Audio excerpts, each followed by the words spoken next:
네, 샘플러스 김형근 전문위원 연결돼 있습니다. 안녕하세요. 네, 안녕하세요.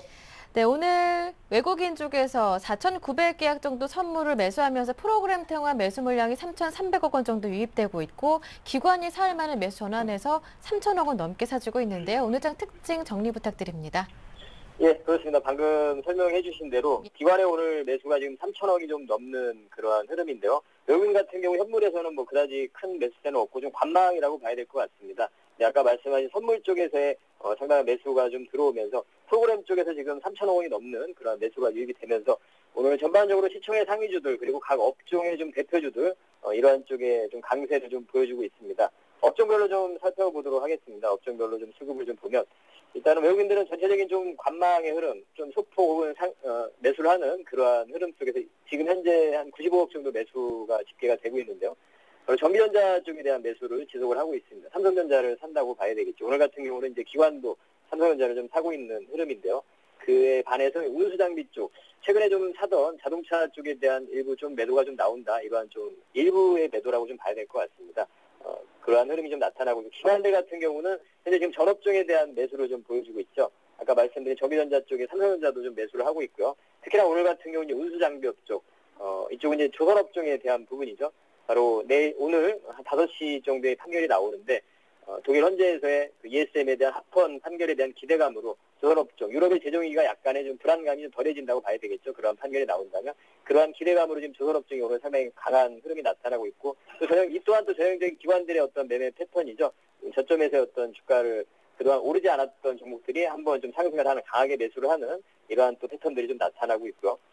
그리고 다른 또 업종들 같은 경우 철강금속 업종도 좀 매수를 해주고 있고 또 건설업종 어제 같은 경우 약간의 좀 신이 나타났지만 그제 좀 강했던 그러한 중국 경기 부양에 대한 기대감, 글로벌 경기 회복에 대한 기대감으로 강했던 그런 건설업종에 대한 또 강세도 좀 포착이 되고 있고 기관들의 매수가 좀 포착이 되고 있습니다. 그러한 흐름으로 인해서 지수는 1950선까지도 장중에 돌파를 하고 지금 현재는 1947포인트를 기록을 하고 있죠. 어제 이제 말씀드린 대로 시장의 흐름은 많이 지금 좋아지고 있는 그러한 과정이고 좀 변화가 되고 있는 그리고 그러한 흐름 속에서는 약간의 좀 순환에 되는 그러한 흐름도 좀 나타나고 있죠. 건설 기계업종이 강했다가 오늘 같은 경우 또 조선업종이 강하고 지금 화학이나 철강업종에 대한 흐름도 사실은 기대가 됩니다. 단기적인 뭐 이런 순환되는 흐름도 좀 기대가 되는데요. 그 부분은 이따가 잠시 후에 좀 더 점검을 해드리도록 하고요. 코스닥 같은 경우에는 현재 518포인트, 0.7% 정도 상승을 하고 있죠. 기관과 외국인들의 동반 매수가 좀 유입이 되면서 IT 장비 부품주들 중에서 삼성전자와 거래를 하고 있는 그러한 관련 부품주들의 강세가 좀 눈에 띄고요. 멜파스라든가 ELK라든가 또 PCB 업체 중에서 이러한 BH라든가 인터플렉스, 그리고 파트론 이러한 종목들 IT 장비 부품주들의 흐름이 눈에 띄고 역시나 이제 테마주들의 흐름들이 좀 활발하게 대선 테마주들 흐름이 나타나고 있고요.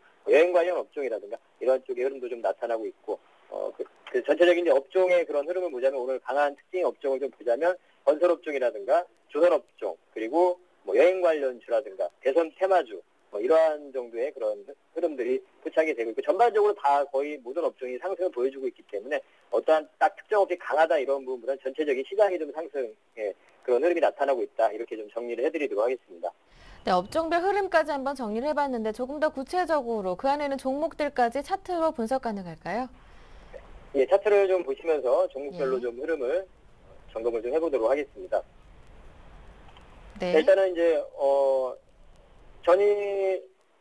이틀 전이죠. 그때 강했던 건설업종 중에서 이제 현대건설이라는 종목 오늘도 좀 강한 흐름을 좀 보여주고 있죠. 아까도 설명드린 대로 이런 글로벌 경기에 대한 회복에 대한 기대감 그리고 부동산 경기 대책도 발표한 한 부분도 단기적인 그러한 또 호재가 된다고 생각을 합니다. 양도세, 취득세에 대한 감면 부분 이러한 부분도 단기적으로 부동산 시장에 대한 어떤 심리에 대한 좀 완화되는 부분 이러한 부분을 좀 줄 수 있다고 생각이 들고요.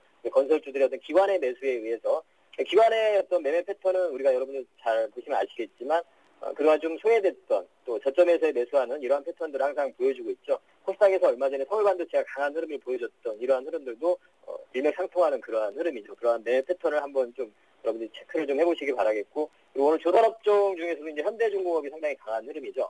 현대중공업이 뭐 강하긴 하지만 사실 여러분이 차트를 보시면 아시겠지만 이 종목을 만약에 보유하고 있다면 사실상 투자자들 입장에서는 뭐 크게 수익을 낸다든가 이러한 투자자들은 거의 좀 극소수라고 봐야 되겠죠. 큰 수익을 내거나 이러한 상태는 아니다. 주가가 그동안 계속 소외를 당했었고 하락을 하다가 오늘 이제 독일의 현재 ESM 하권 판결 기대감으로 주가가 이제 기관의 매수가 좀 유입이 되면서 상승하는 이러한 흐름, 이런 업종별로 좀 순환되는 그런 흐름 속에서 나타나는 현상이다. 물론 추가적인 상승도 가능하겠지만 시세적인 상승, 업황 자체는 조선 업황 자체가 아직까지는 좋지 못하기 때문에 좀 긴 시각에서 보자면 좀 순환되는 과정에서의 그런 흐름이다 이렇게 좀 판단을 할 수 있을 것 같고요. 그리고 오늘 또 눈에 띄는 또 업종, 최근에 좀 강했던 종목들이죠. 바로 여행 관련 업종인데요. 뭐 하나투어라든가 모두투어 다 강한 흐름을 보여주고 있는데 하나투어 같은 경우도 이제 여행 쪽도 여행 쪽이지만 이러한 한 가지 더 실적에 대한 기대감, 개선에 대한 기대감이 바로 호텔 사업에 대한 기대감이죠.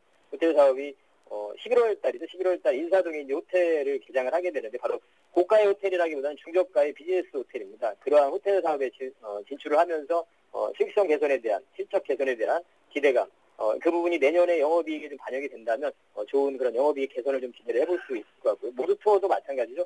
모두투어도 이미 이제 호텔 사업을 좀 진출을 해서 제주도의 노베르 호텔 같은 경우 지난 4월 달에 인수를 해서 그런 호텔 사업을 진행을 하고 있고 이번 달에도 종로 쪽에도 호텔을 하나 개장을 앞두고 있습니다. 그래서 이러한 여행업체들의 호텔 사업에 진출하면서 수익성의 개선 부분, 이러한 부분을 좀 기대를 하는 그런 시장에서의 흐름을 좀 알 수 있겠고요. 하나투어, 모두투어의 흐름이 좀 포착이 되고 특징으로 좀 포착이 되고 있고요. 그리고 이제 운수 창고 업종에서 현대글로비스 바로 현대차 기아차의 그런 물류 유통을 하는 그런 업체, 우리가 여러분들 아시지만 현대차 기아차를 이렇게 뭐 도로에서도 좀 볼 수 있고 차로 운반한다든가 선박으로 또 해외로 또 운반하고 이러한 일을 하는 간단하게 얘기해서 그런 기업인데 상당히 좀 장기적으로 저 개인적으로는 좀 투자도 가능한 그러한 종목이라고 생각을 합니다.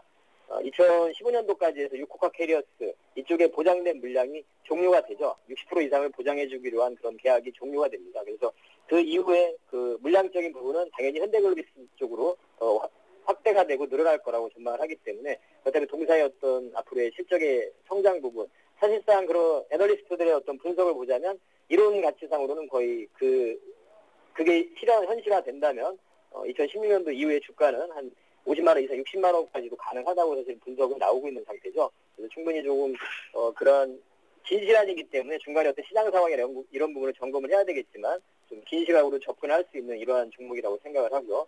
그다음에 현대상선, 창고 업종에서 오늘 현대상선이 아니고요. 한진해운이라는 종목도 사실 완만하게 이렇게 상승을 하고 있긴 합니다만 3분기 이제 턴어라운드에 대한 기대감, 그 미주 노선 쪽에 대한 운임 상승에 대한 부분, 이러한 부분이 서서히 좀 반영이 돼가고 있는 부분이죠. 그래서 조금 이 종목 또한 좀 단기적인 어떤 상승보다는 조금 긴 시각에서 접근이 가능한 이러한 종목으로 좀 판단이 들고요. 이러한 특징들이 좀 나타나고 있습니다. 그리고 뭐 오늘 또 상사주들을 또 한번 봐야 될 것 같은데요.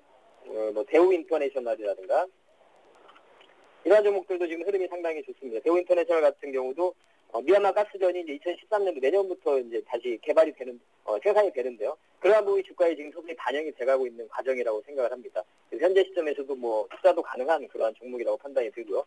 LG상사 같은 경우도 흐름이 오늘 상당히 좋은데 실적에 대한 기대감, 이러한 부분이죠. 5관구에 대한 생산이 재개가 된다고 합니다. 그래서 그러한 부분으로 실적 턴어라운드에 대한 기대감으로 주가가 좋은 흐름이 나타나고 있고 기관의 매수가 좀 유입이 되고 있고 이러한 자원 개발에 관련된 상사주들 좀 관심을 가질 수 있는 그러한 종목들이라고 생각을 합니다. 그리고 역시 이제 오늘 코스닥의 흐름에서는 대선 테마를 빼놓고 얘기할 수는 없는데요. 바로 뭐 안철수 관련 종목들을 좀 보자면 미래산업 뭐 이런 종목을 예. 전문위원님. 네, 김영근 전문위원님.